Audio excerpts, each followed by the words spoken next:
Fala galera, muito boa noite. E aí, pessoal? Poder legislativo, pessoal, é o nosso tópico, é o nosso tema de hoje. A gente tem bastante coisa para falar aqui, a gente tem muita informação para trazer. Ahn, Nessa aula de hoje, por causa do volume, eu não coloquei tanto julgado, vocês vão ver que de vez em quando tem um ou outro ali julgado. Alguns julgados coloquei, mas tá apenas para ficar no material, eu vou apenas citar, não vou ler. Alguns dispositivos de lei ou da Constituição eu coloquei também apenas como referência para a gente ganhar tempo, beleza? Então vamos lá. Então, primeira coisa, função do poder legislativo. Quando a gente fala na função do poder legislativo, a gente primeiro pensa na criação de normas, e está correto. O poder legislativo é o poder de legislar. Só que vinculado ao poder de legislar está o poder também de autorizar despesas e de fiscalizar os outros poderes, bem como fiscalizar os planos de governo. Então, eu botei três bullets ali, né? Três tópicos, mas poderia ser quatro, né? Criação de normas, que é a primeira e principal que a gente pensa. Só que, além disso, nós temos a autorização de despesas e a fiscalização dos demais poderes e a fiscalização dos planos de governo, ok? São funções típicas, então, do poder legislativo, porque a ideia é que aqueles que foram eleitos para representar o povo, eles têm que autorizar as despesas e eles têm que fiscalizar se os outros poderes estão agindo de acordo com as designações do próprio povo, beleza? O exercício do poder legislativo é feito pelo Congresso Nacional, que se compõe de duas casas, que é a Câmara e o Senado. Por mais incrível que possa parecer a afirmação que eu vou fazer agora, já caiu em prova a seguinte afirmação: o poder legislativo é exercido por duas casas legislativas. Ponto. Resposta, galera. Certo ou errado? Resposta: errado. Por quê? Porque o poder legislativo é exercido pelo Congresso. O Congresso é que é composto de duas casas. Por incrível que possa parecer uma questão dessa, que foi uma questão de cargo jurídico, tá? Não foi assim uma questão decoreba para cargo não jurídico. Então, por mais que incrível possa parecer, é importante a gente saber. O Congresso é que exerce o poder legislativo. E o Congresso se organiza, ele é composto de duas casas, Câmara e Senado. Então, a Câmara dos Deputados, nós temos uma legislatura, os representantes, eles ocupam uma legislatura de 4 anos e um mandato de 4 anos. Portanto, legislatura e mandato são coexistentes. E a Câmara, nós sabemos, é composta de representantes do povo. O sistema de eleição da Câmara de Deputados é sistema proporcional. Isso significa que nós temos uma variação da quantidade de deputados eleitos por estado e a fixação do número de deputados é por lei complementar. Recentemente, o Supremo Tribunal Federal entendeu que o Congresso Nacional estava omisso quanto ao dever de atualizar essa lei complementar, porque é uma lei complementar do início dos anos 90, e deu um prazo para o Congresso Nacional fazer uma nova lei complementar, atualizar essa lei complementar até meados do ano que vem. E se o Congresso não fizer isso, caberá ao TSE, então, fazer ali alguma regulamentação sobre essa proporcionalidade, ok? A quantidade mínima que cada estado tem que ter é de 8 e a quantidade máxima é de 70. Então a lógica é, São Paulo é o máximo 70, em cima dos 70 a gente vai fazendo um cálculo para ver quantos deputados cada estado elege, e se ficar uma quantidade menor, ou se ficasse uma quantidade menor que 8, então a gente travaria no mínimo de 8, ok? Lembrando que território federal, hoje nós não temos território federal, mas se tivéssemos, o território federal ele teria o número fixo de 4 deputados, né? E a idade mínima para ser deputado é de 21 anos. Então, visão geral aqui da Câmara dos Deputados. E o Senado Federal, nós temos uma legislatura de 4 anos, só que o senador ele ocupa um mandato de 8 anos, ok? Então, o senador ele exerce o mandato de 8 anos, portanto, ele ocupa duas legislaturas, né? A composição do Senado é de representantes dos estados, enquanto que os deputados são representantes do povo, os senadores são representantes dos estados, o que é fruto do nosso modelo de federalismo, né? Então, no federalismo, não apenas o povo tem direito à representação, como os estados têm direito à representação na formação na formulação das políticas do poder central, no caso da União, ok? O sistema, diferente da Câmara, é um sistema na Câmara é proporcional, no Senado é um sistema majoritário simples. Então, isso significa que vai ser eleito senador aquele que obtiver ou aqueles que obtiverem a maior quantidade de votos, ok?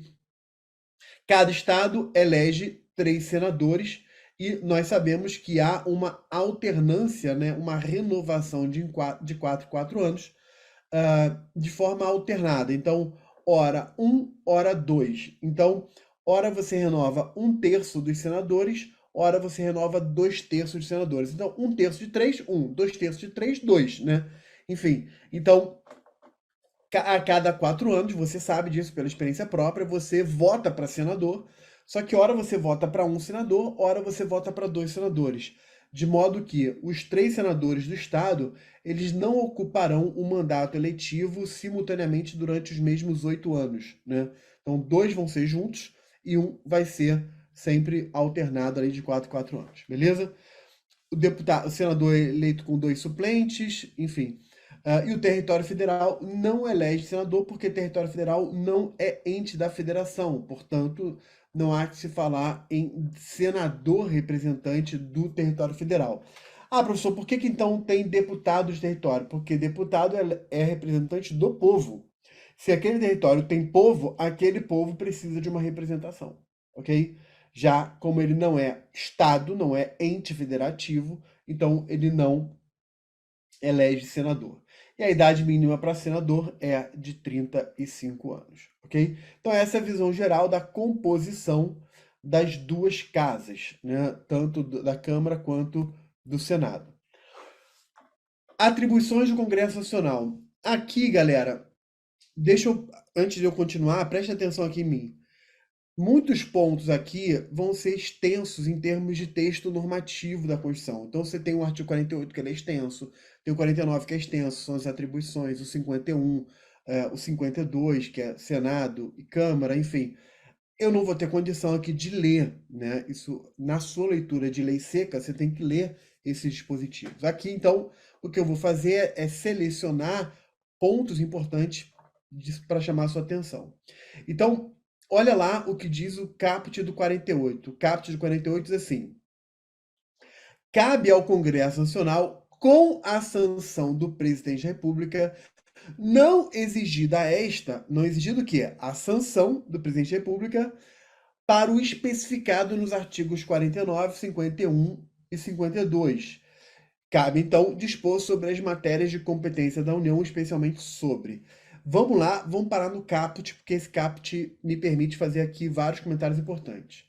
Então, quando ali diz que cabe ao Congresso Nacional, com a sanção do presidente da República, entenda-se que todas as matérias do artigo 48, galera, anota isso, são matérias de lei.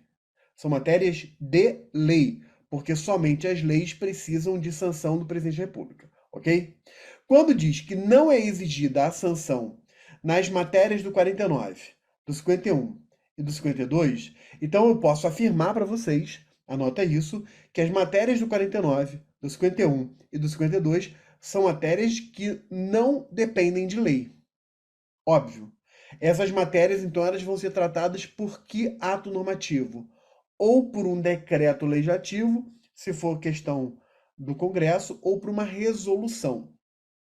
Daqui a pouquinho eu vou chegar melhor sobre isso aqui, ok? Então, ou decreto legislativo ou resolução. Tranquilo? Então, 48, galera, é lei. 49, 51, 52 é matéria de não lei, ou seja, decreto legislativo ou resolução. Muita atenção para o comentário que eu vou fazer do 48 agora, que se você não prestar atenção aqui, você pode entender errado o que eu vou falar e pode errar na prova, ok? Muita atenção agora. O 48, galera, ele diz que é da competência do Congresso certas matérias que demandam de lei. As matérias do 48, galera, elas podem ser disciplinadas por lei ordinária ou por lei complementar. Isso não quer dizer que é uma escolha livre do Congresso Nacional. Congresso Nacional, ele vai fazer lei complementar quando algum outro dispositivo da Constituição exigir lei complementar. Por que eu estou fazendo esse comentário aqui? Porque a gente vai estudar ainda sobre lei complementar, mas você provavelmente já ouviu o seguinte, que só cabe lei complementar quando a Constituição expressamente exige lei complementar. Está correto isso? Está correto, ok? Ué, professor, se isso está correto, por que você está dizendo que o 48 pode ser matéria de lei ordinária ou matéria de lei complementar? Porque o 48, galera, ele não se preocupa em definir o que é lei complementar ou o que é lei ordinária.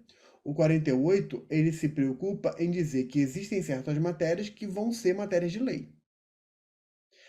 Para a gente saber se será lei ordinária ou lei complementar, a gente vai ter que verificar ao longo do restante da Constituição se existe algum dispositivo específico que exige lei complementar. Se não houver exigência de lei complementar, aí eu sei que sobra para a lei ordinária. Fez sentido, galera? Vamos lá, deixa eu tentar dar um exemplo aqui. Eu vou abrir aqui a minha... Eu sei que ficou meio esquisito aí, pronto. Eu vou abrir aqui a minha Constituição. Vou abrir aqui a Constituição no próprio computador, coisa rápida, né? Então, ela já está aberta aqui. Então, eu estou indo aqui no 48. Veja o 48, por exemplo, quando ele diz assim, logo o inciso 1. Cabe ao Congresso Nacional, inciso 1. Né? O finalzinho, né? Dispor sobre as matérias, e aí inciso 1. Sistema tributário. Ué, mas sistema tributário, parte dele não depende de lei complementar? Depende. Aqui fala lei complementar? Não, aqui não fala lei complementar. Como é que eu sei que precisa de lei complementar? Porque eu tenho que conectar isso lá com o Sistema Tributário Nacional, que fica lá a partir do 145 da Constituição, e lá vai dizer que algumas matérias do sistema tributário dependem de lei complementar. Fez sentido, galera? Beleza? Então, não é no 48 que a gente vai encontrar uma definição se a matéria é ordinária ou lei complementar. Eu tenho que olhar isso aqui junto com o restante da Constituição, tá bom? Para então a gente saber se há alguma exigência de lei complementar específica. Okay? Então, 48, 49, 49 não precisa de 49, então, não precisa de sanção, logo, não é matéria de lei complementar nem lei ordinária. É matéria de ou decreto legislativo ou matéria de resolução. Beleza? É o caso que botou aqui, onde tem lei complementar irá dispor sobre. Ou cabe a lei complementar e aí continua. Beleza. Então, o artigo 50 fala da convocação de certas autoridades. Coloquei aqui só para sua leitura. O princípio da colegialidade significa que o poder outorgado ao colegiado é outorgado ao colegiado e não aos membros individualmente. Então, o Congresso Nacional ele atua por colegiado, seja o colegiado plenário, seja o colegiado uma comissão. A comissão ela atua no lugar do plenário quando o regimento interno ou a Constituição autoriza, né? Mas sempre por voto coletivo, sempre pela colegialidade, ok? A Câmara e o Senado têm as suas atribuições definidas no artigo 51 e 52, né? E aqui eu vou ter um pequeno esquema que é o seguinte, olha, o ato normativo ou os atos normativos específicos do Congresso da Câmara e do Senado que não dependem de sanção são o decreto legislativo e a resolução. O decreto legislativo cabe só ao Congresso. Então, toda vez que você encontrar decreto legislativo número tal, a gente sabe que é só o Congresso. Quando for uma resolução, aí depende. Poderá ser Congresso, ou Senado, ou Câmara.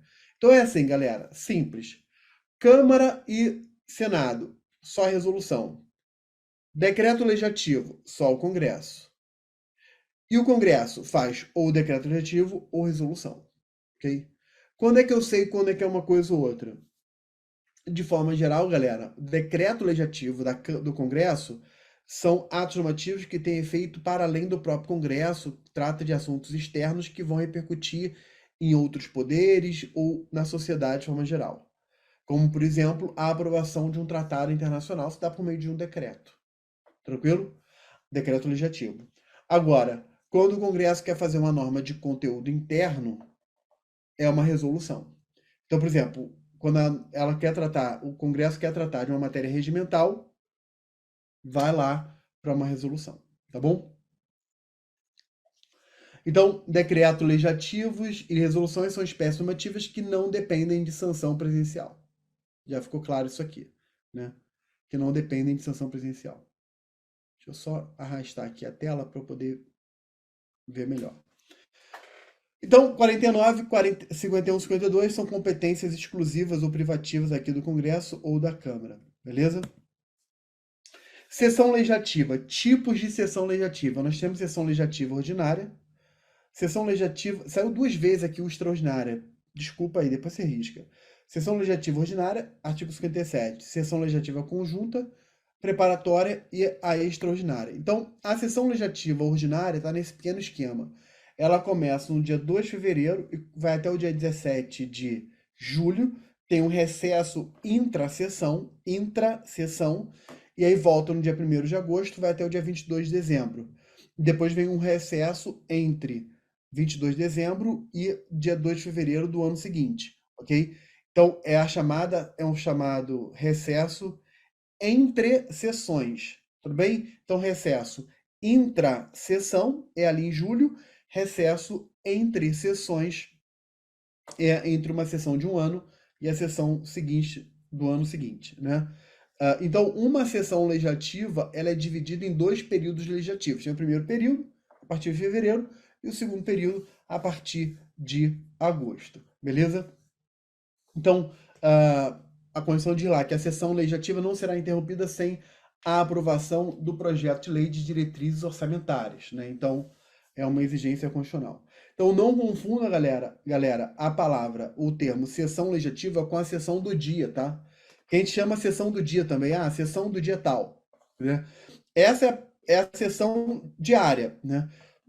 É a mesma palavra, mas que é usada em contextos diferentes. Então, a sessão legislativa, ela é esse período longo, na verdade, esse lapso longo dividido em 2 grandes períodos, ok? Isso é a sessão ordinária.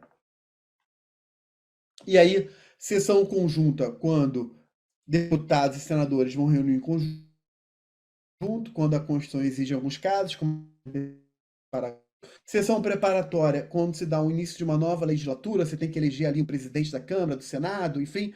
Então, sessão preparatória. Sessão extraordinária é quando se dá uma sessão fora da sessão ordinária, né? Então, a conjunta preparatória extraordinária é fácil de entender, estão aí os respectivos dispositivos. Comissões parlamentares. Tipos de comissão. A comissão parlamentar, galera, ela é um órgão fracionário da própria casa, ok? Então, a comissão, ela é um órgão fracionário, é uma fração da própria casa, é uma projeção orgânica da própria casa. Então, nós temos as chamadas comissões temáticas ou em razão da matéria. O 58, parágrafo 2º, traz algumas hipóteses, né? Mas o regimento interno pode criar outras. Hoje nós temos diversas comissões temáticas. Temos as famosas comissões parlamentares de inquérito, vamos falar especificamente sobre elas já já. Comissão representativa, que funciona durante o período de recesso, para não ficar sem nenhuma representação. Comissões mistas, quando nós temos comissão tanto de deputados e senadores juntos. Então, por exemplo, eu posso ter uma CPI da Câmara, uma CPI do Senado, ou uma CPI mista, né? Uma comissão parlamentar de inquérito, composta tanto de deputados quanto de senadores. E temos comissões temporárias, ou também chamadas comissões especiais, que aí tem um tema específico para uma finalidade específica, né? A CPI não deixa de ser uma comissão temporária, ok? Só que como ela tem um dispositivo específico dela, eu coloquei de forma separada, né? Então, coloquei o exemplo aqui de comissões mistas, né? Nós temos aqui o artigo 62, parágrafo 9º, que fala de uma comissão mista que vai tratar de medida provisória, né? Temos uma comissão mista de planos, orçamentos públicos e fiscalização, ou simplesmente CMO, Comissão Mista Orçamentária, né? O nome abreviado. que está previsto na própria Constituição, artigo 166, parágrafo 1º. Depois você vai dar uma lida qual é a atribuição dessa comissão mista orçamentária, ok? Então, são essas as comissões. A rigor, para a prova, o que mais interessa a gente? Comissão Parlamentar de Inquérito. E é nelas que nós vamos entrar daqui a pouquinho. Só que para eu entrar na Comissão Parlamentar de Inquérito, eu preciso antes falar sobre a atividade de investigação e fiscalização exercida pelo Poder Legislativo. Como eu falei no início da nossa aula, essa atividade é uma atividade típica, ok? É uma função típica do Poder Legislativo, ok? Veja que o que está em negrito na sua tela, o poder de investigar era inerente ao poder de legislar e de fiscalizar, e sem ele, o Poder Legislativo estaria defectivo para o exercício de suas atribuições. O poder investigatório é auxiliar necessário do poder de legislar. Então, cuidado, galera, que mesmo não sendo uma atividade de criação de normas, não é por isso que a gente vai chamar de atividade atípica. É uma atividade típica, ok? Isso é tranquilo, é pacífico. Perfeito? Tipos de fiscalização que o legislativo exerce: a fiscalização financeiro-orçamentária e a fiscalização político-administrativa. Financeiro-orçamentária é exercida pelo Congresso Nacional com auxílio do Tribunal de Contas. E a fiscalização político-administrativa é exercida por meio de CPI. Então, veja, eu vou entrar tanto na CPI quanto no Tribunal de Contas já, mas veja, galera, que veja a escolha de palavras que eu fiz aqui.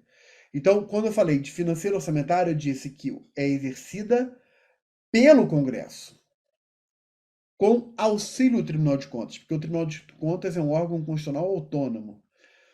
Já a fiscalização política administrativa é exercida por meio de CPI. Então, é o Congresso, ou a Câmara, ou o Senado, exercendo através de um órgão interno, que é um órgão fracionário interno, que é a CPI. Ok? Então, agora sim, vamos entrar nas CPIs. CPI, então, está prevista, galera, tanto no artigo 49 da Constituição, quanto no 58, parágrafo 3º. Eu vou ler o 58, parágrafo 3º, que é o dispositivo da CPI, né? Então, as CPIs que terão poderes de investigação próprios das autoridades judiciais, veja que fala poderes de investigação e não poderes decisórios, tá? Então, poderes de investigação próprios das autoridades judiciais, além de outros previstos nos regimentos das respectivas casas, serão criadas pela Câmara dos Deputados e pelo Senado Federal, em conjunto ou separadamente, mediante requerimento de 1/3 de seus membros para apuração de fato determinado e por prazo certo, sendo suas conclusões, se for o caso, encaminhadas ao Ministério Público para que promova a responsabilidade civil ou criminal dos infratores. Então está aqui o dispositivo constitucional, coloquei alguns outros dispositivos infraconstitucionais, né? Então vamos lá. Primeiro tópico, depois da base normativa, então qual é a abrangência da investigação feita pela CPI, ok? A Tereza falou que travou a imagem aqui. Travou para todo mundo ou foi só para mim? Só para a Tereza. Vocês estão me ouvindo? Não, não travou. Aqui tá normal. Tá normal, tá normal. Então, Tereza, deve ser a sua internet aí, tá bom? Todo mundo aqui tá dizendo que tá normal. Então, vamos lá. Show. Então, qual é a abrangência da atuação da CPI? Olha o que eu botei no tópico aqui. O fato apurado deve ter abrangência nacional e o tema deve estar inserido nas competências legislativas do Congresso Nacional. Então, veja, o Congresso, a Câmara e o Senado são órgãos nacionais, não estaduais ou municipais. Então, tem que ser matéria de abrangência nacional. Primeiro ponto. Segundo, matéria da atribuição da própria casa. Então, quando eu olho no artigo 51, que fala da Câmara dos Deputados, as matérias ali do 51 são matérias que podem ser investigadas por CPI dos deputados. Quando eu olho para o 52, que é Senado, então as matérias do 52 podem ser objeto de investigação por CPI do Senado. As matérias do 48 ou do 49, que é Congresso, aí CPMI, Comissão Parlamentar mista de inquérito. Tudo bem, galera? Beleza? Então, a abrangência da investigação da CPI é a mesma abrangência de atuação da respectiva casa, seja a Câmara, seja Senado, seja o Congresso como um todo, ok? Beleza. Origem das CPIs. Isso aqui é muito importante, já caiu algumas vezes em prova, ok? A CPI, galera, ela surge a partir da ideia da teoria dos poderes implícitos. O que significa a teoria dos poderes implícitos? A todo poder, ou melhor, a todo dever, correspondem os poderes inerentes para a realização desse dever, né? Então, se eu tenho o dever de fazer alguma coisa, eu tenho o poder necessário para realizar a minha obrigação, ok? Então, isso é a teoria dos poderes implícitos. Ora, se o poder legislativo tem o poder de elaborar norma e fiscalizar o cumprimento dessas normas, então ele tem o poder implícito de se organizar internamente para fazer essa fiscalização. E ao se organizar internamente, ele pode determinar que uma fração dos seus membros se dediquem a essa investigação. Então, nós temos 513 deputados. Ao invés de botar 513 deputados fiscalizando o mesmo fato, a gente organiza uma comissão com um número muito menor de deputados. Ok? Isso nos conecta ao próximo ponto, que é a natureza da CPI. Como eu já havia falado, a CPI é um órgão fracionário da casa. Ok? Então não é um órgão autônomo, não tem autonomia, é um órgão fracionário. Né? E aí, voltando para o tópico anterior, nós tivemos constituições que não tiveram a previsão explícita de CPI, como é o caso da Constituição do Império de 1824, a Constituição, a primeira Carta Republicana, 1891, e a Constituição Outorgada de 37. Não havia, nesses textos constitucionais, a previsão explícita, expressa, escrita de CPI, e mesmo assim elas existiram, ok? Então, ainda que não houvesse na Constituição de 88, ainda assim as CPIs poderiam ser criadas. Nós temos a previsão, artigo 58, parágrafo 3º, que eu já li com vocês. Mas ainda que não tivesse, elas poderiam ser criadas sem problema nenhum, ok? A criação, como eu já falei, Câmara dos Deputados, Senado Federal, em conjunto ou separadamente. Quais são os requisitos para a criação de uma CPI, galera? Os requisitos são 3 requisitos: requerimento de 1/3 dos membros, apuração de fato determinado e prazo certo. São os 3 requisitos. Quando a gente fala requerimento de 1/3 dos seus membros, galera, desculpa falar o óbvio, 1/3 não é a maioria, 1/3 é uma minoria. Então vamos imaginar que 1/3 dos deputados assine. E vamos imaginar que os outros 2 requisitos também foram respeitados. Ora, se esse 1/3 assinou e 2/3 não assinaram, em tese, potencialmente falando, a gente tem uma maioria que não é favorável à CPI, concorda? Vou imaginar que 2/3 é contra a CPI, mas 1/3 é a favor e 1/3 assinou. Galera, se 1/3 assinou, a composição da CPI é obrigatória, a instalação da CPI é obrigatória. Então eles têm o direito de ver a CPI instalada. É o que o Supremo vai chamar de direito das minorias parlamentares.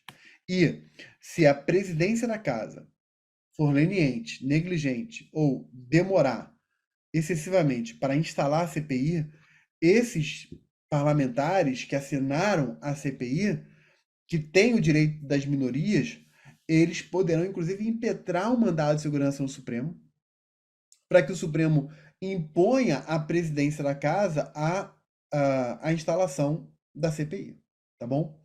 Então, o direito das minorias parlamentares. Apuração de fato determinado. O que é fato determinado? A expressão autoexplicativa, né? Então, fato determinado é a singularização de um acontecimento, de um fato, de alguma situação que vai ser investigada. Então, por isso que a gente normalmente fala, ouve o nome das CPIs e ouve sempre uma CPI disso, né? CPI do bingo, CPI dos Correios, CPI tal, CPI tal. Tudo isso aí, galera, é só uma nomenclatura popular, porque sempre tem um fato a ser investigado. Ok? Se a CPI ela se desvia do fato determinado, isso pode gerar a ineficácia das suas atividades. Mas ela pode investigar um fato diferente do fato determinado, mas que esteja conexo. Então, é assim, fato diverso, ela pode investigar? Não. Fato diverso conexo pode? Pode. Ok? Então, se for um fato diverso, puro e simples, não pode. Se for um fato diverso, mas que está conexo, a gente vai chamar de fato conexo ou fato interligado, aí pode. Ok? Para isso, vai fazer um aditamento nos termos constitutivos da CPI para incluir aquele fato conexo. Beleza? Então, o fato conexo pode. Ok? A Ana Paula fez várias perguntas aqui. A Ana Paula está um pouco ansiosa, Ana Paula. Né? Pode fazer busca e apreensão, interceptação telefônica, efetuar prisões? Espera um pouquinho, Ana Paula, a gente vai chegar nisso aí já já, tá bom? Então, prazo certo a gente já definiu. Ou melhor, fato determinado a gente já definiu. E o último é o prazo certo. Aí é autoexplicativo, né? Tem que delimitar o período de tempo que ela vai atuar. Agora, é possível a prorrogação dentro da mesma legislatura e o limite intransponível é o final daquela legislatura, né? Lembra que a legislatura é a cada 4 anos, tá bom? Término da investigação. O relatório será encaminhado ao Ministério Público Federal ou estadual, a depender das entidades envolvidas e dos eventuais crimes praticados. O que é isso, galera? Vamos lá. A CPI está investigando um determinado fato que envolve uma entidade pública, mas a competência para isso é da Justiça Estadual e não da Justiça Federal. Então, nesse caso, galera, a CPI, mesmo sendo da Câmara, do Senado ou mista, não importa, a CPI ela vai encaminhar o relatório para o Ministério Público Estadual. Por quê? Porque a justiça que é competente para julgar aquele fato é a Justiça Estadual, ok? Então, vai para a Justiça Federal ou vai para a Justiça Estadual, isso vai definir se a gente vai mandar para o Ministério Público Federal ou para o Ministério Público Estadual, tá bom? Isso já caiu em prova, então atenção para esse aspecto aí também. E aí, o Supremo admite que o relatório também possa ser encaminhado para outros órgãos, como por exemplo para a AGU, ou outros órgãos que tenham relação com aquela matéria, para eventualmente dar sequência às investigações, enfim. Então, coloquei aqui o trecho de um julgado. Poderes da CPI, Ana Paula. Vamos chegar aqui agora na sua pergunta, beleza? Já já a gente. Ah, o Cássio botou que já encaminharam até para o TPI, para o Tribunal Penal Internacional, ok? Quando saberemos que é da competência estadual? Perguntou a Tereza. Aí, Tereza, a matéria deixa de ser direito constitucional para ser direito processual. Então, tudo aquilo que for no processo da competência da Justiça Estadual, Ministério Público Estadual. Entendeu? A matéria de competência processual mesmo, tá? Aqui é típico processo civil, processo penal, enfim. Tipicamente isso, tá bom? Beleza. Poderes da CPI. Então, ela tem poder de investigação próprio das autoridades judiciárias, próprio de autoridade judiciária, poder de investigação, não é poder decisório, ok? Ela pode requerer requerer a convocação de ministros, determinar diligências necessárias, tomar o depoimento de quaisquer autoridades federais, estaduais ou municipais, ouvir indiciados,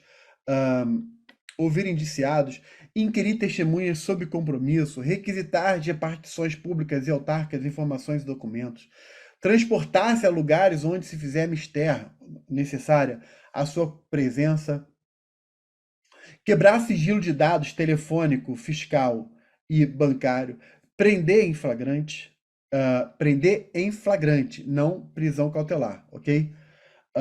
Requisitar informações de documentos ou repartições públicas e autárquicas, requisitar funcionários de qualquer poder para ajudar nas investigações, inclusive policiais, pedir perícias, exames e vistorias, inclusive busca e apreensão, vetada a busca e apreensão em domicílio, ok? Determinar ao TCU a realização de inspeções e auditorias. Todos esses exemplos, galera, ou todos esses tópicos que eu coloquei aqui, apesar de eu não ter colocado o número ou os números dos julgados, todos eles são situações reconhecidas pelo próprio Supremo Tribunal Federal, ok? Então, Botei uma lista bastante extensa, porque é bem importante, bem útil isso aqui para a prova, beleza? Vamos especificar alguns desses pontos todos, vamos fazer algumas especificações. Então, a CPI tem o poder de convocação. A pessoa convocada, ela tem o dever de comparecimento sob pena de condução coercitiva, ok? Sob pena de condução coercitiva, beleza? A CPI, ela, em relação a índio, isso já caiu em prova tanto de Ministério Público Federal quanto de Procurador Federal, ela não pode convocar índio para depor fora da sua área indígena, né? Porque a proteção a Constituição, ela protege, no artigo 231, ela protege a população indígena contra o deslocamento, né? E a proteção que é dada à coletividade é estendida ao indivíduo, ok? A posição do Supremo é essa. Mas a CPI pode, por exemplo, ir até o local, né?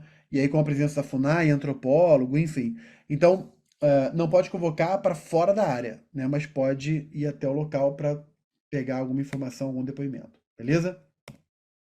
Está aqui um julgado do Supremo nesse sentido. Direitos do convocado. Né? O convocado tem o direito ao silêncio e de não ser preso pelo seu exercício, ou seja, pelo exercício do direito ao silêncio. Né? Então, é o privilégio contra a autoincriminação, nemo tenetur se detegere. Então, ninguém é obrigado a se mostrar, né, ou a se descobrir, ou seja, ninguém é obrigado a produzir prova contra si mesmo, né, como a gente está acostumado a falar. Tem direito à assistência de advogado, tem o dever ou dispensa do termo de compromisso de testemunha, nos mesmos casos lá do CPP, e tem direito ao tratamento digno, né? Cabendo indenização por dano moral ou material caso de violação. Isso já foi objeto de decisão do Supremo nesse sentido, ok? Então, nada muito diferente ou muito esquisito do que a gente já conhece, tá bom? Busca e apreensão, galera. A Ana Paula tinha perguntado aqui sobre busca e apreensão. É possível, desde que não seja em domicílio. Por que não é possível em domicílio, galera? Por causa o indiciado pode ser coercitivamente apresentado, pode ter a condução coercitiva, como eu havia dito, no caso de não comparecimento, ok? Então, por que não cabe a busca e apreensão em domicílio? Porque a busca e a apreensão só, ou melhor, o ingresso no domicílio só pode se dar por ordem judicial, né? Então, tudo aquilo que na Constituição for reservado ao juiz, a CPI não pode. É o chamado princípio da reserva de jurisdição. Vou citar esse princípio daqui a pouco novamente, ok? Quebra de sigilo de dados é possível. Quebra de sigilo fiscal, quebra de sigilo bancário, quebra de sigilo telefônico. A CPI pode determinar essas medidas, ok? Pode, inclusive, determinar o afastamento do sigilo das correspondências em algum contexto, tranquilo? Agora, os requisitos para isso são, óbvio, a motivação, fundamentação, a pertinência temática, então, a dado que se quer obter, seja telefônico, fiscal ou bancário, tem relação com a matéria sendo investigada, né? Necessidade absoluta da medida ou da excepcionalidade da medida, que é a aplicação do princípio da proporcionalidade. A lógica aqui é simples, galera. Se a CPI puder obter uma informação, um dado, por outra via que não seja quebra de sigilo de dados, e essa outra via for satisfatória para os fins da CPI, então a quebra do sigilo de dados deixa de se justificar, né? Lembro do princípio da proporcionalidade que tem aqueles três elementos: necessidade, adequação e proporcionalidade.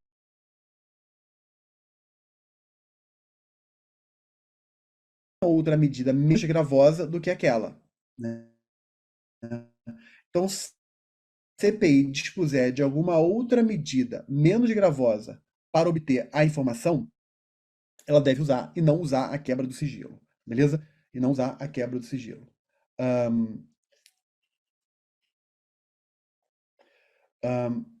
Então, em escritório, o Supremo fala em espaços domiciliares, né? Então, são espaços domiciliares. E aí o Supremo tem julgado, inclusive, falando, por exemplo, de escritório de advogado, que foi feito, inclusive, não foi nem caso de CPI, tá? Mas foi colocado pela Polícia Federal uma escuta ambiental dentro do escritório do advogado, enfim. E eles entraram de madrugada, não foi nem durante o dia, por ordem judicial, foi uma coisa toda esquisita. E o Supremo validou. O Supremo validou porque entendeu que, diante da excepcionalidade da situação, aquela era a única via para obter uma informação necessária, enfim. Então, essas situações de excepcionalidade, elas são possíveis dentro de uma justificativa, tá bom?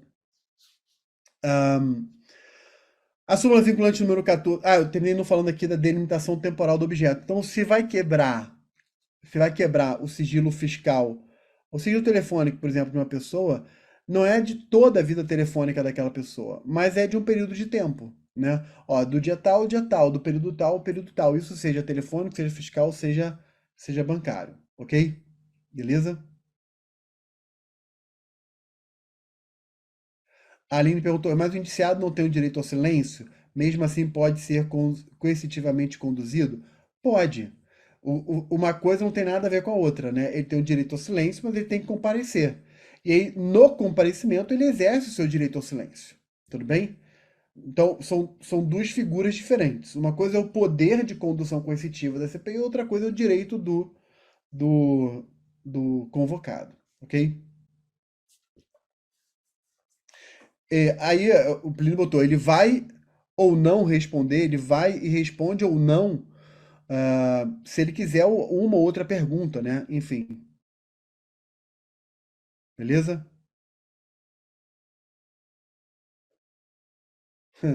Tem aquela questão sobre dados estáticos. Calma aí, galera, deixa eu continuar, depois qualquer coisa a gente volta às perguntas, tá bom? Vamos lá.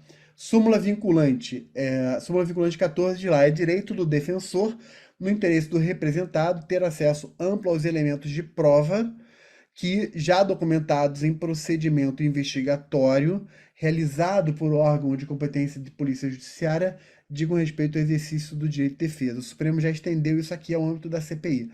Aqui a chave, galera, é esses já documentados, tá? Então, se for um elemento de prova em processo de produção, ainda não, né? Porque você está fazendo, por exemplo, uma quebra de sigilo, você não vai ter acesso antes, né?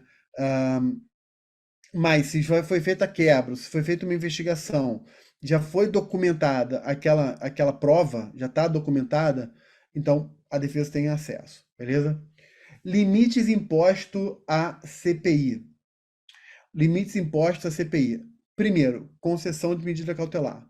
Galera, medidas de natureza cautelar não podem ser determinadas por CPI, beleza? Então, busca e apreensão no espaço domiciliar. Impossibilidade ou a decretação da indisponibilidade de bem, arresto, sequestro, proibição de ausentar-se do país, são todas essas medidas de natureza cautelar, então não pode, beleza? O que nos conecta ao próximo ponto, que é o princípio da reserva de jurisdição. O princípio da reserva de jurisdição é uma exigência constitucional de ordem judicial. Então, nesse caso, a ordem judicial é ordem emanada pelo juiz e pelo juiz somente, tá bom? Então, estamos aqui diante, por exemplo, das medidas cautelares, que foi o tópico anterior, mas também a busca domiciliar, interceptação telefônica. CPI pode determinar quebra do sigilo telefônico, mas não a interceptação telefônica, que é a captação da conversa, né?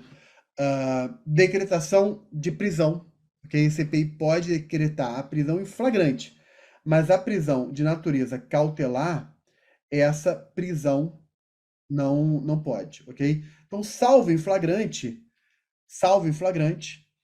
não pode a CPI determinar nenhuma outra prisão, porque tem natureza cautelar. Então, síntese aqui do que as CPIs não podem fazer. Condenar, determinar medida cautelar com prisões, disponibilidade de bem, arresto, sequestro, determinar interceptação telefônica e quebra de sigilo da correspondência, determinar quebra de sigilo judicial, a quebra de sigilo judicial de processos que tramitam em segredo de justiça, não pode, ok? Impedir que o cidadão deixe o território nacional e determinar a apreensão de passaporte.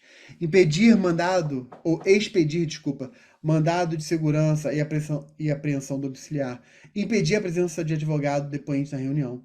Então, são poderes que a CPI não tem, beleza? São poderes que a CPI não tem. Foi? Legal. Controle jurisdicional da CPI. A CPI ela tem a possibilidade de sofrer controle jurisdicional exatamente se ela extrapolar algum desses limites. Então, se a CPI ela foi composta equivocadamente, ou se ela atuar para além das suas funções, se ela passar a investigar um fato que é diferente do fato determinado e que não tem conexão com o fato determinado, se ela determinar uma medida que não está dentro dos seus poderes, todas as atuações da CPI que estiverem fora das suas atribuições regulares e constitucionais podem ser objeto de controle jurisdicional. Quando eu falo controle jurisdicional, é uma impugnação, né? Você pode impugnar uma medida da CPI. Como, por exemplo, foi muito comum, né? Hoje menos, mas foi muito comum, se impetrar um habeas corpus preventivo para o indivíduo não ser preso pelo exercício do direito ao silêncio.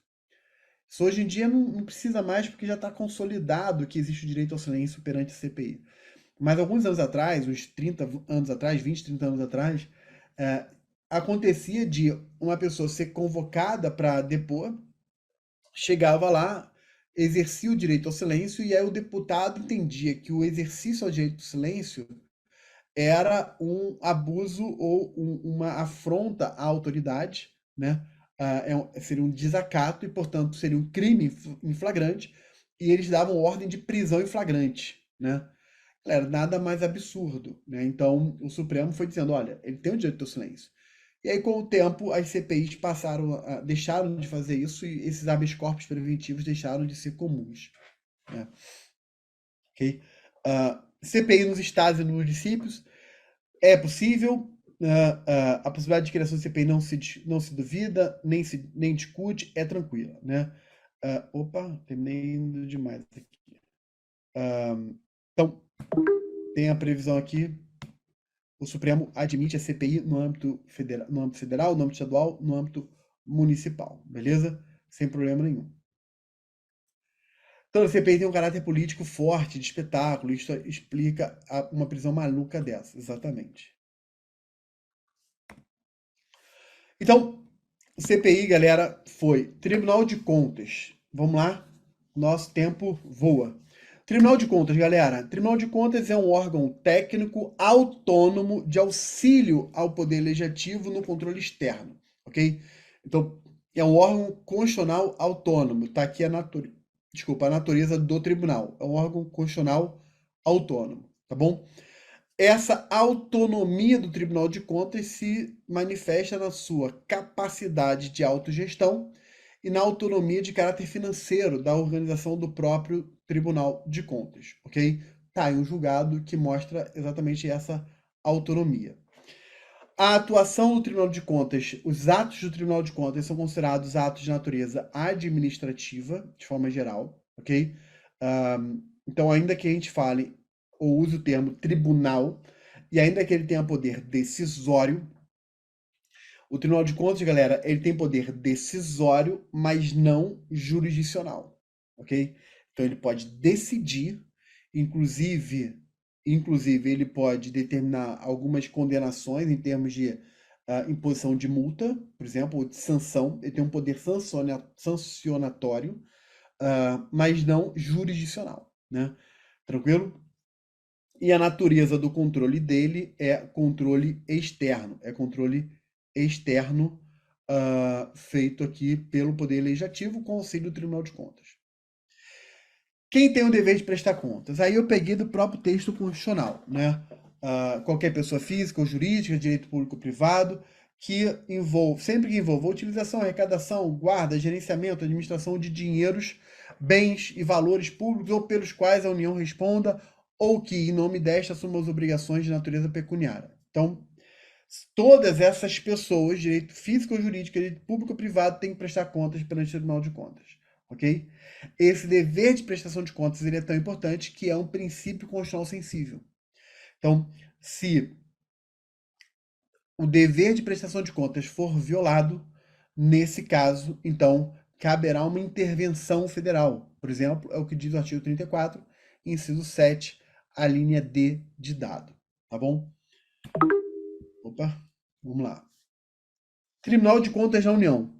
Composição dele são 9 ministros, 2/3 são escolhidos pelo Congresso Nacional, o que mostra uma proeminência do Congresso Nacional sobre o Tribunal de Contas, e 1/3 escolhidos pelo Presidente da República. Só que esses 1/3 não é de livre escolha, todos os 3.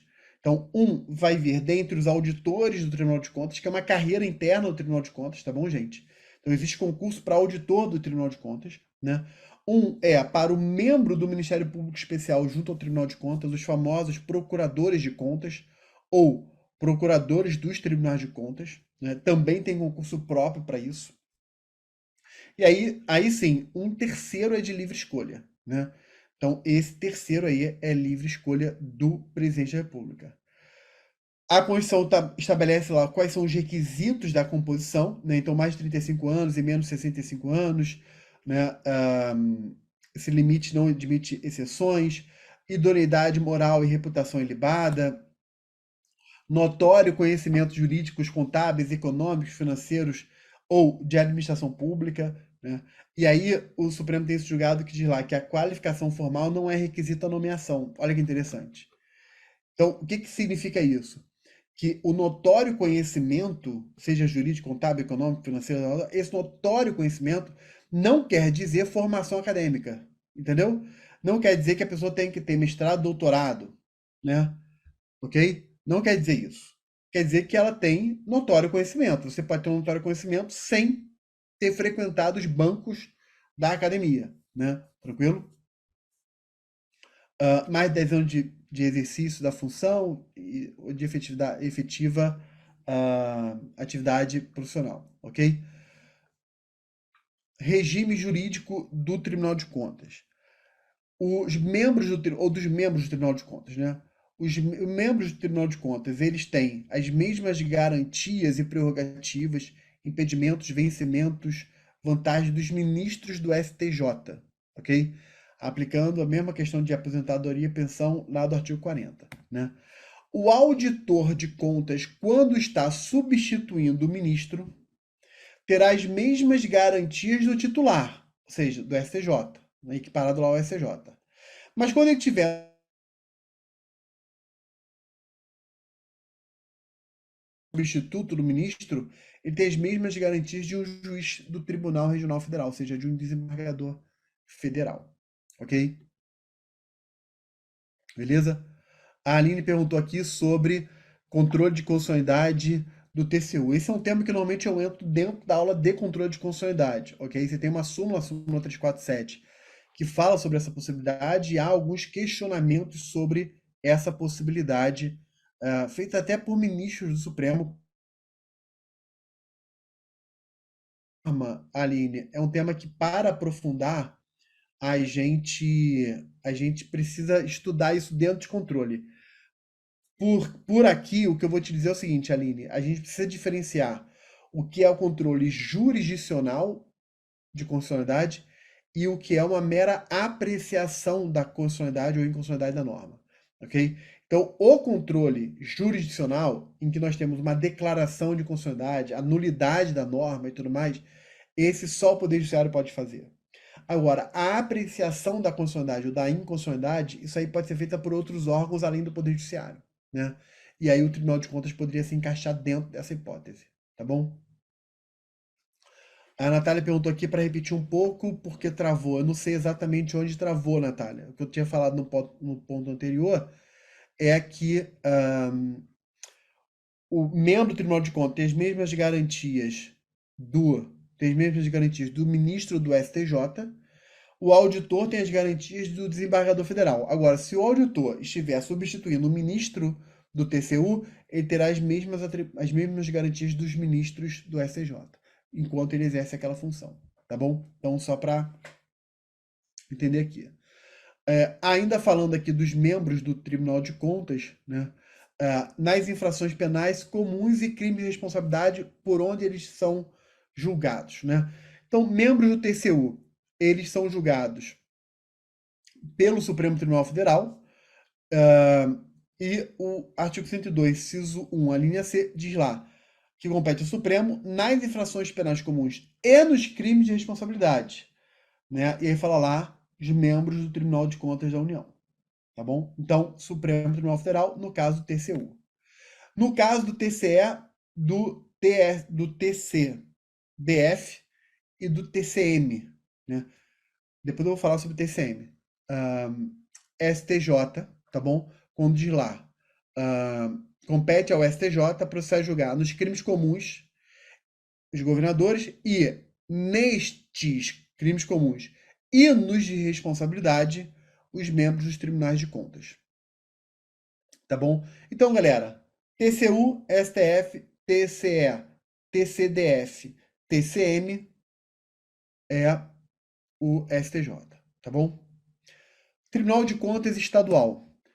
São 7 conselheiros, sendo 4 do legislativo e 3 do governador. Os 3 indicados pelo governador seguem a mesma lógica do presidente.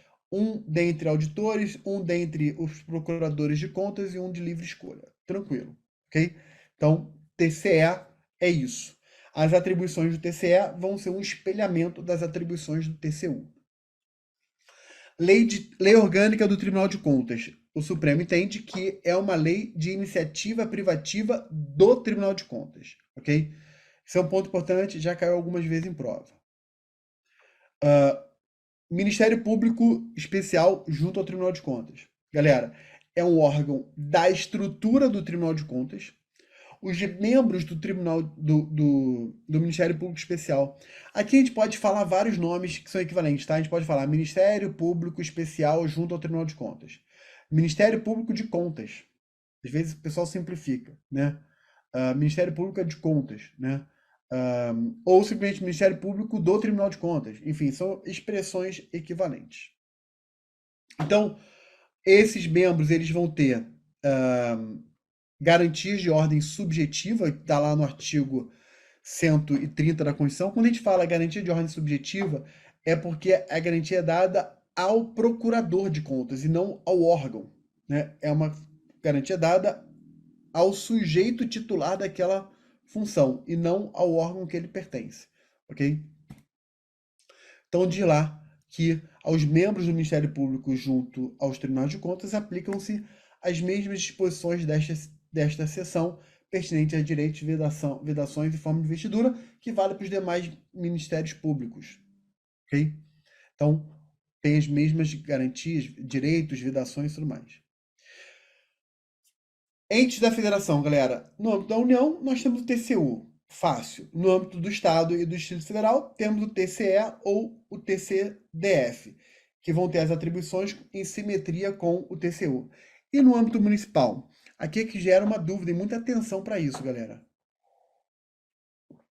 No âmbito municipal, as contas elas vão ser fiscalizadas pelo Poder Legislativo. Então vamos lá. Na União é o Congresso com auxílio do TCU. No Estado é a Assembleia Legislativa com auxílio do TCE. No município é a Câmara de Vereadores, a Câmara Municipal, né? Com auxílio de quem? Agora que lá vem elas. Preste atenção. A Câmara de Vereadores, regra, vai ser auxiliada pelo TCE. Então, o TCE, o Tribunal de Contas do Estado, ele auxilia a Assembleia Legislativa do Estado e todas as câmaras municipais. Tranquilo? Primeira regra. Segunda, daqui a pouco eu mudo a página. Segundo, se, e isso é o que muita gente não sabe, termina errando em prova. Se o TCE, se o Estado perceber que existem municípios muito grandes, municípios, ou alguns municípios em conjunto, que têm um controle de contas muito pesado, é possível a criação de um tribunal de contas dos municípios. Mas esse tribunal de contas dos municípios, ele será um órgão estadual. Ok? Muita atenção, muita gente erra nisso aqui. Ele vai ser um órgão estadual, criado pelo Estado para auxiliar as câmaras municipais daquele município. Então, o Estado, se ele perceber que tem um ou alguns municípios que precisam, tem uma fiscalização muito intensa, ele, Estado, pode criar um Tribunal de Contas dos municípios do próprio Estado, ok? Então, esses órgãos são órgãos estaduais, não são órgãos municipais, se eles existirem. Alguns estados têm isso, tá, gente? Se você botar aí se botar aí na internet, quer ver? Eu vou pegar aqui um exemplo. Se eu não me engano, a Bahia tem. Se eu não me engano, a Bahia. Goiás, eu acho que tem também. Então, vou botar aqui, ó, Tribunais de Contas dos Municípios de Goiás, por exemplo, tem. Então, você tem aqui o TCM-GO, Tribunal de Contas dos Municípios de Goiás, por exemplo. Esse é um órgão estadual, ok? A única exceção de órgãos municipais, de tribunais de contas do município, que é propriamente um órgão municipal, são duas únicas exceções que são anteriores a 88, que é o TCM do Rio de Janeiro, Tribunal de Contas do município do Rio de Janeiro, e o TCM de São Paulo, Tribunal de Contas do município de São Paulo. São as únicas duas exceções de órgãos que são municipais, ok? Agora, os outros podem existir, sendo eles estaduais. Tá bom, galera? Beleza? Então, quando você vê lá que o 31, parágrafo 1º, fala que é vedada a criação do Tribunal de Contas, ou melhor, quando você vê o parágrafo 1º e o parágrafo 4º, você vê que um diz que é vedada a criação do Tribunal de Contas e o outro fala no auxílio do Tribunal de Contas Municipal. Aí você fica na dúvida, calma aí. Um veda a criação de Tribunal de Contas Municipal, o outro diz que vai ter o auxílio do Tribunal de Contas Municipal. Que loucura é essa? Então, quando diz lá que é vedada a criação de Tribunal de Contas Municipal, o município não pode criar o seu próprio Tribunal de Contas. E quando diz lá que vai ter auxílio do Tribunal de Contas dos municípios, aí é um Tribunal de Contas criado pelo Estado para auxiliar os respectivos municípios. Tudo bem, galera? Beleza? Então vamos lá. Então, o pessoal botou aqui, o município tem, enfim, mas aqui o município é o município do Rio, né? É uma exceção, né? Rio e São Paulo. Eu vi que tem outras perguntas aqui, depois eu dou uma olhada, pessoal, tá bom? Então foi o que eu botei, ó. Olha lá em cima, né? TC, criação própria vedada. Agora, o Estado pode criar um TC para um ou alguns municípios, ou todos os municípios. Beleza? Atribuições do Tribunal de Contas. Aí, galera, é o artigo 71. Ele é longo, tem muita conexão aqui com o direito administrativo. A gente não vai ter condição de entrar detalhadamente nessas atribuições, mas quero destacar alguns detalhes, né? O Tribunal de Contas ele tem poder cautelar, ok? O Supremo reconheceu que o Tribunal de Contas, como ele tem poder decisório, ele tem o poder cautelar para garantir a efetividade das suas decisões, tá bom? Então isso é bastante importante. Isso decorre aqui da teoria dos poderes implícitos, beleza? Então olha lá, o que tá aqui em destaque, né? É por isso que entendo revestir-se de integral legitimidade constitucional a atribuição de índole cautelar que, reconhecida com apoio na teoria dos poderes implícitos, permite ao TCU adotar medidas necessárias ao fiel cumprimento de suas funções institucionais e ao pleno exercício de suas competências. Beleza? Ainda dentro das suas atribuições, o TCU tem poder normativo. O Supremo admite que dentro das suas atribuições para fins regimentais, para fins procedimentais, não processuais, mas procedimentais, ele pode exercer um poder normativo, ok? É o que diz aqui, ó, vou destacar aqui, ó. Com o objetivo de regulamentar procedimentalmente o exercício de suas competências constitucionais. Esse é o poder normativo do Tribunal de Contas. E aí, essas atribuições, para facilitar o seu estudo posterior, eu coloquei uma classificação. Então, você tem uma competência consultiva, uma competência, entre aspas, judicante ou julgadora, que é a competência decisória, uma competência fiscalizadora, sancionatória, informativa e corretiva, ok? Então, uma classificação aqui das competências ou das atribuições do Tribunal de Contas. Aqui eu estou usando o termo atribuição e competência como igual, tá bom? E, além do Tribunal de Contas, o Poder Legislativo ele conta com uma comissão mista permanente no exercício dessa fiscalização financeira orçamentária. Coloquei aqui os dispositivos. Então, veja, o Tribunal de Contas é um órgão autônomo que auxilia o Poder Legislativo. Agora, dentro do próprio Poder Legislativo tem uma comissão mista orçamentária, ok? Não tem a mesma atribuição do Tribunal de Contas, mas tem algumas atribuições que são parecidas com o Tribunal de Contas, né? E além do controle externo que o Poder Legislativo faz, cada poder tem o seu órgão de controle interno. Então, por exemplo, o Poder Judiciário tem o seu órgão de controle interno, beleza? O Poder Executivo tem o seu órgão de poder interno. Agora, seus órgãos de poder interno. Agora, o poder interno de cada poder não exclui a atribuição do TCU, ok? Então, se o poder interno já está fiscalizando, isso não vai evitar uma fiscalização do TCU. São duas fiscalizações que vão acontecer simultaneamente, paralelamente, se for o caso. Tá bom? Porque uma fiscalização interna, outra é fiscalização interna. Então, uma não exclui, uma não impede a outra. Né? Foi o que eu botei aqui, ó. Controle interno dos poderes e Tribunal de Contas, o controle interno não exclui ou prejudica a competência do TCU. Perfeito? E para terminar o TCU, galera, a Constituição admite a denúncia popular, né? Dizendo que qualquer cidadão, partido político, pode, né? Associação, sindicato, pode ir lá denunciar irregularidade ou ilegalidade junto ao Tribunal de Contas. Beleza? Estatuto dos Congressistas, esse eu vou dar só uma visão panorâmica bem rápida aqui para vocês, porque eu preciso entrar no processo legislativo, tá bom? Então vamos lá. Garantias dos membros do Poder Legislativo. Tá aqui um esquema. Então nós temos, coloquei na parte de cima o que é o mais básico, mais fácil, que é a identidade de retribuição pecuniária. Eu sei que a letra ficou um pouquinho pequena, né?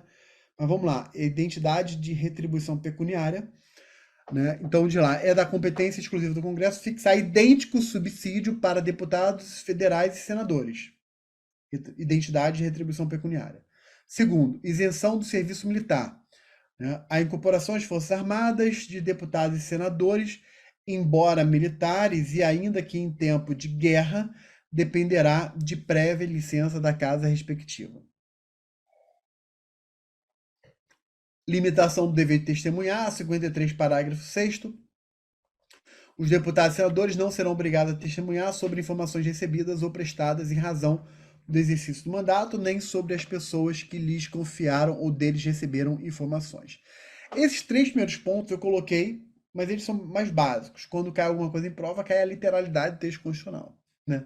O que é mais interessante, mais importante mesmo, é a parte de baixo, que é a prerrogativa de foro especial e as imunidades parlamentares, né? Então, a prerrogativa de foro especial, artigo 53, parágrafo 1º, e o artigo 102, inciso 1, a linha B de bola, ok? E as imunidades parlamentares, que a gente separa entre imunidade material, ou também chamada penal, que é o freedom of speech, né? A liberdade de discurso. Então, é inviolável, né? Ele é inviolável por suas manifestações dentro da casa ou fora da casa, se a manifestação fora da casa tiver pertinência com o mandato. Então, a liberdade de discurso, ok?